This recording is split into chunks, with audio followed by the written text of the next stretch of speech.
G7 का सदस्य नहीं है भारत, फिर भी भारत के प्रधानमंत्री को आमंत्रित किया जाता है।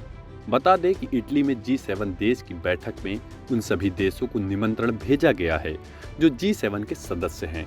दुनिया के 7 सबसे समृद्ध देश इस संगठन में शामिल हैं। वैसे भारत इसका सदस्य तो नहीं है, लेकिन भारत को लगातार मेहमान की तरह बुलाया जाता रहा है। चलिए जानते हैं कि G7 का सदस्य भारत नहीं है, उसके बावजूद भी उसे क्लब में क्यों बुलाया जाता है।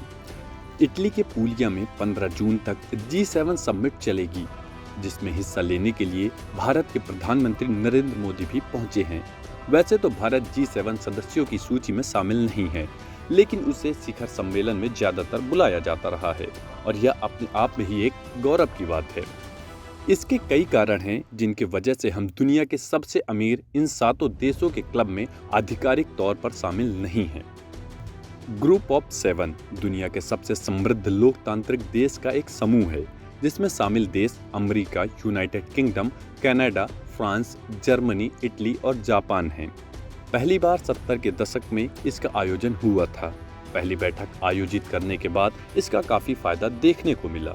इसके बाद से ही G7 समिट का आयोजन होने लगा। तब के समय में रूस भी इसमें शामिल था, लेकिन 2014 में रूस को इस समिट से बाहर निकाल दिया गया। आपको बता दें कि इस समिति में जो मेजबान देश होते हैं, उसे यह अधिकार होता है कि वह ग्रुप के सदस्यों के अलावा भी कुछ और देशों को बुला सकता है। इस बार G7 की मेजबानी इटली कर रहा है, जिसने सम्मेलन में भारत के साथ ब्राजील, अर्जेंटीना, तुर्की, UAE, केन्या और अल्जीरिया को भी गेस्ट की तरह बुलाया है। G7 जिसमें भले ही दुनिया के सबसे उच्च इकोनॉमिक वाले देश शामिल हैं, पर यह पुरानी बात है। फिलहाल हमारी GDP 2.5 ट्रिलियन से भी अधिक है, जो G7 देश में शामिल कनाडा, फ्रांस और इटली की संयुक्त GDP से भी अधिक है। वेस्ट के देशों की जहां इकोनॉमिक ग्रोथ की संभावना अब लगभग ठहर चुकी है, वहीं भारत की बात करें तो यह लगातार उछाल मार रही है। यही कारण है कि G7 लगातार भारत को अपने साथ रखना चाहता है।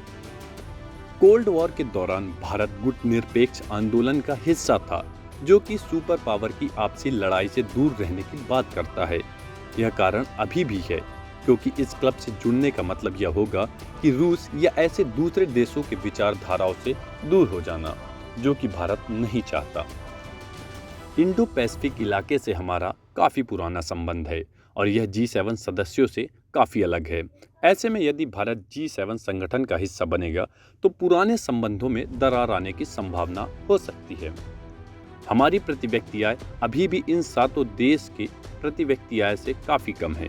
इकोनॉमिक पंप के बाद भी कहीं न कहीं आय की असामान्यता आड़े आ रही है। खबरें जारी है खबर कनेक्शन के साथ।